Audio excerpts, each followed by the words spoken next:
जी, आज हम पढ़ेंगे भगवत गीता के अनुसार क्या मात्र आस्था काफ़ी है।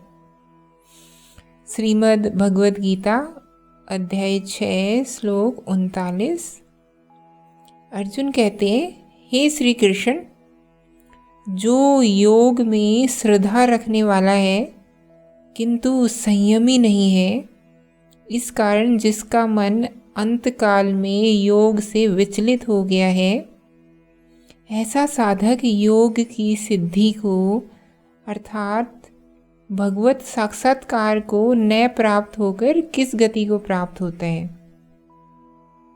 फिर एक प्रश्नकर्ता का इसी श्लोक से संबंधित एक सवाल है कि योग के प्रति आस्था बहुत है पर संयम में थोड़ी सी कमी है, तो क्या मुझे भगवत प्राप्ति हो पाएगी। और यही मेरे मन में हमेशा से आता रहा है। इसका उत्तर तो साफ साफ कृष्ण ने ही दे दिया है ना। जब अर्जुन कहते हैं कि योग में श्रद्धा तो है पर संयम नहीं है, तो ऐसों के बारे में क्या कहते हैं कृष्ण। ऐसों को कृष्ण कहते हैं योग भ्रष्ट। क्या नाम दिया है? योग भ्रष्ट। समझिएगा कि योग भ्रष्ट कौन होते हैं। योग की राह दुष्कर है। जब आगे बढ़ते हो तो चुनौतियाँ आती हैं, कष्ट आते हैं, पर आगे तुम बढ़ ही क्यों रहे हो? आगे बढ़ इसलिए रहे हो क्योंकि जिस बिंदु पर तुम पहले ठहरे हुए थे वहाँ बहुत कष्ट था। अधिकांश लोग उस कष्ट को मानते ही नहीं। वे उस कष्ट के प्रति प्रस्तुत और संवेदनशील ही नहीं होते। उन्हें यही लग रहा होता है कि वे तो सुख में हैं। योग की राह पकड़ता ही वही है जो साफ साफ देख ले कि उसकी वर्तमान स्थिति बड़े दुख की है, बड़ा वियोग है उसकी वर्तमान स्थिति में। वियोग होगा तभी तो योग की तरफ बढ़ोगी ना। तो वियोग के कारण ही तुम योग की राह में आने वाली सब चुनौतियां स्वीकार कर ले जाते हो। तुम कहते हो कि ठीक है कि यहाँ दिक्कत आ रही है, लेकिन ये जो रास्ते की दिक्कत है ये उस दिक्कत से तो छोटी है ना जो हमारे सामान्य साधारण जीवन में हम रोज प्रतिपल झेल रहे होते हैं। तो योगी आगे बढ़ता जाता है। आगे बढ़ता जाता है तो उसकी पूर्व अवस्था के दुख उसको प्रतीत होने लगता है कि कम हो रहे हैं। उसको दिखाई देने लगता है कि उसके बंधन शिथिल पड़ रहे हैं। और दुख जब कटने लगते हैं तो अनुभव किसका होता है? सुख का अनुभव होता है। यह योग का समझ लो अंतरिम फल है। यह समझ लो उस राह का अंतरिम फल है। यह फल मंजिल आने से पहले ही, गंतव्य आने से पहले ही मिल जाता है। तुम चले हो हिमालय के शिखर की ओर और ये फल है जो तुम्हें राह में ही मिल गया। और ये फल बड़ा सुखप्रद होता है। तुम बहुत भूखे थे तभी तो तुमने ये यात्रा शुरू करी थी ना। और रास्ते में ही क्या मिल गया? फल मिल गया। तो फिर बड़ा लोभ उठता है कि राह में क्यों नहीं रुक जाओ। जब राह में ही इतना सुंदर फल मिल गया तो आगे जाने की जरूरत क्या है। व्यक्ति अपनी तुलना अपनी पूर्ववर्ती स्थिति से करता है और कहता है कि हम पहले जैसे थे उससे तो अच्छी हालत में आ गए हैं ना।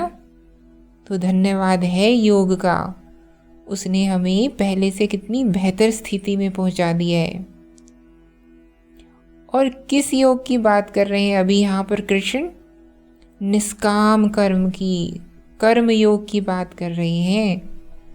कृष्ण जब भी कहीं योग तो समझ लेना कि अर्जुन से बलपूर्वक श्री कृष्ण कर्म योग की ही संस्तुति करते हैं। तो पथिक को रास्ते में रुकने का बड़ा लालच मिलता है, जिसमें यह संयम नहीं है कि इतने लालच के सम्मुख भी चलता चला जाए और रुके नहीं, तो उसको कहते हैं योग भ्रष्ट। निश्चित रूप से यह व्यक्ति ऐसा है जिसको बंधनों में रहना स्वीकार नहीं है, इसीलिए तो उसने यात्रा शुरू करी है। नहीं तो जैसे अधिकांश लोग अपने बंधनों के साथ भी एक समायोजित जीवन बिताते रहते हैं, हंस लेते हैं, मुस्कुराते रहते हैं, वैसे ही यह व्यक्ति भी अपना बंधनों में पड़ा रहता। लेकिन उसने ऐसा नहीं किया, उसने बंधनों को स्वीकार नहीं किया, उसने मुक्ति की तरफ, योग की तरफ अपनी यात्रा शुरू करी है। लेकिन यह व्यक्ति इतना धीरज नहीं धर पाया कि सीधे शिखर पर जाकर रुके। इसे रास्ते के प्रलोभनों ने लुभा लिया, तो यह कहलाता है योग भ्रष्ट। इसी बात को दूसरी जगहों पर दूसरे तरीके से कहा गया है, जिसको मैं कह रही हूँ राह का मीठा फल, उसे ही स्वर्ग नाम से भी इंगित किया गया है कि जो लोग योग की राह पर चलते हैं, और योग ही एकमात्र पुण्य है, तो जो पुण्य की राह पर चलते हैं उन्हें स्वर्ग मिलता है। स्वर्ग माने सुख। सुख समझ लो कि आखिरी छल है। स्वर्ग का सुख माया का आखिरी दांव होता है। श्री कृष्ण कहते हैं कि जो निष्काम कर्म करते हैं अर्जुन, उन्हें सीधे मेरी प्राप्ति होती है, और जो सकाम कर्म, सकाम भक्ति करते हैं उन्हें भी अपने इष्ट देवी देवताओं द्वारा प्रदत्त फल की प्राप्ति तो हो ही जाती है। कुछ तो उन्हें मिला ही, पर उन्हें शिखर नहीं मिला। उन्हें जो ऊंची से ऊंची और आखिरी वस्तु मिल सकती थी वह नहीं मिली। वे स्वर्ग पर ही अटक गए। उन्हें देवी देवता मिल गए, स्वर्ग का सुख मिल गया, पर अंतिम विलय नहीं मिला। स्वर्ग में भी तुम तो मौजूद हो ना, तुम मिट नहीं पाए ना पूरे तरीके से। जो उत्कृष्टतम स्थिति है वह नहीं पाए ना तुम, वंचित रह गए उससे, अंतिम आनंद से ही विमुख रह गए। स्वर्ग में भी तुम्हारा अस्तित्व तो बचा ही रह गया ना। हाँ, बड़ा सुखपूर्ण अस्तित्व है, पर अस्तित्व तो भी है ही ना, तो आखिरी बंधन तो नहीं काट पाए ना आप। हस्ती तो तुम्हारी पूरी तरह नहीं मिटी ना। स्वर्ग का सुख भोगने के लालच में बचे ही रह गए ना तुम। राह का फल तुम्हें इतना लुभा गया कि तुम उस शिखर तक पहुंच नहीं पाए जहां तुम विलुप्त हो जाते हो, जहां योग हो जाता है। तो ऐसे व्यक्तियों को कहते हैं योग भ्रष्ट। योग भ्रष्ट की स्थिति के बारे में क्या बताते हैं कृष्ण? कहते हैं कि वह खूब सुख भोगता है, सुख ही सुख पाता है, लेकिन भीतर ही भीतर भली भांति जानता है कि कुछ ना कुछ बहुत महत्वपूर्ण है जिससे वो चूक रहा है। सुख तो बहुत मिल रहा है उसे, पर वो नहीं मिल रहा जिसकी उसको गहरी तड़प है।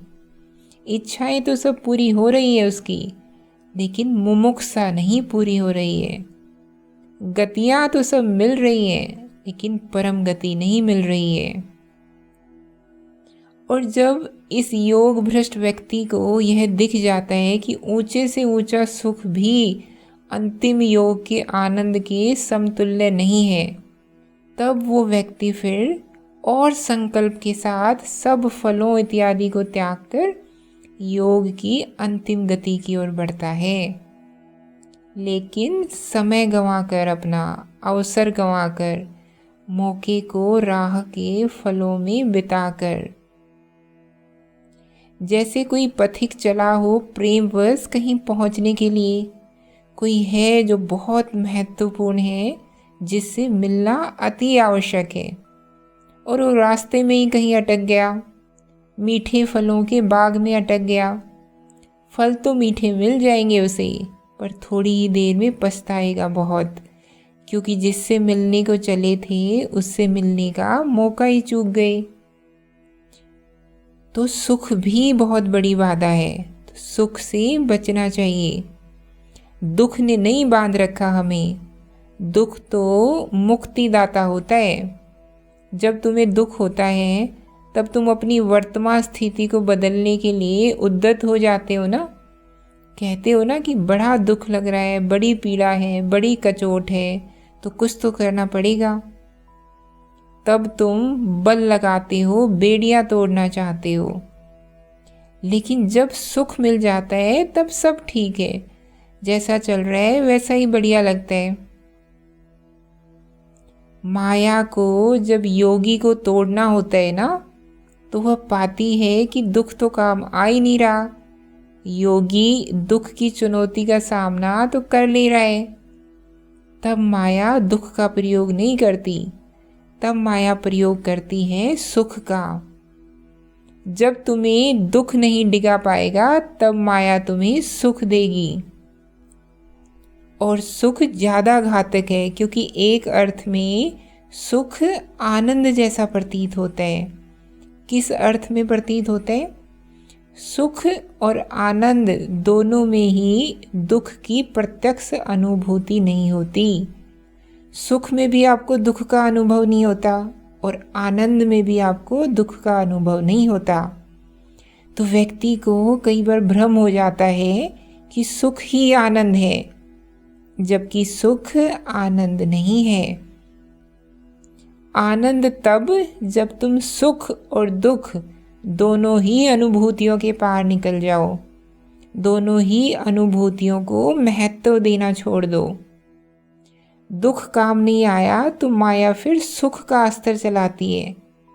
तुम्हें भ्रम हो जाता है कि तुम जिस आनंद शिखर की ओर जा रहे थे वो तुम्हें सुख के रूप में रास्ते में ही मिल गया। और फिर तुम कहते हो कि देखो ना, ऐसा मीठा फल मिला है कि सारे दुख चले गए।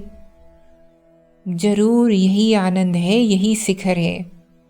भाई, वो आनंद नहीं है, वह मात्र सुख है। स्वर्ग तुल्य सुख है, पर सुख ही है बस, मंजिल अभी नहीं मिली है। अंततः योग भ्रष्ट को भी योग की प्राप्ति हो जाती है। फिर वो व्यक्ति कहता है कि अंततः तो सभी को योग की प्राप्ति होनी है, क्योंकि अंत में तो कृष्ण ही खड़े हैं। तो फिर अंततः क्या होगा? इसका उत्तर है कि तुम इसकी बात मत करो। यह बात करना जीव को शोभा नहीं देता।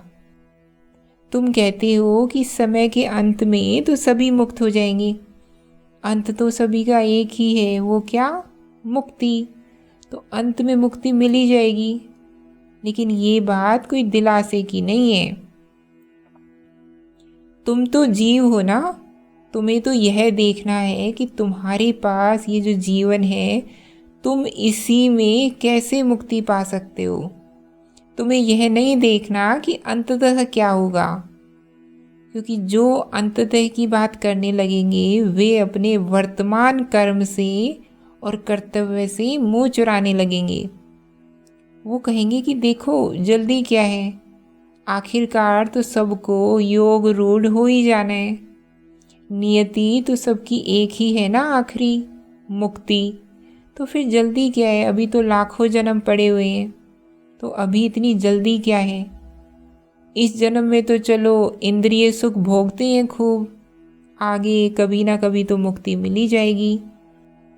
वह बात तो पूर्व निर्धारित है, तय है, तो जल्दी क्या है अभी। तो मैं कहूँगी कि अंत की बात कभी मत करना। तुम्हें जल्दी होनी चाहिए, तुम्हारे पास समय सीमित है। मत भूलो कि तुम कौन हो। तुम जीव हो, तुम जीव भाव में जीते हो, इसीलिए तुम जीव हो। आत्मा होकर तो तुम नहीं जी रहे ना, क्योंकि आत्मा तो अमर है और जीव का समय तो सीमित होता है। तो तुम्हें समय की परवाह करनी है। तुम्हें समय फलों का रस लेते हुए नहीं बिता देना है।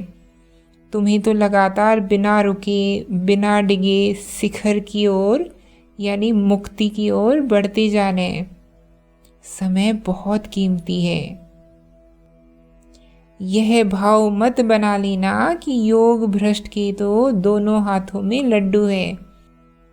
स्वर्ग का सुख भी मिला, मीठा फल भी मिला और अंततः फिर मुक्ति भी मिल गई। नहीं भाई नहीं, यह जो रास्ते का उसने फल चखा है, इसकी उसने बड़ी भारी कीमत चुकाई है। क्या कीमत चुकाई है? अपना बहुत सारा समय गंवा दिया है। तुम्हारे पास और है क्या जीवन में समय रूपी अवसर के सिवा? उसको ही अगर तुमने गंवा दिया तो कौन सी बुद्धिमानी है? तो स्पष्ट हुई बात। नरक से निकल करके कहीं स्वर्ग में मत रुक जाना, कहीं भी ठिकाना मत बना लेना। नरक में दुख बहुत है, बाहर निकलोगे तो अपेक्षया सुख तो अनुभव होगा ही। वह सुख भी बड़ी चाल है, बड़ा घातक है। तो ऐसे सुख से भी बचना है हमें।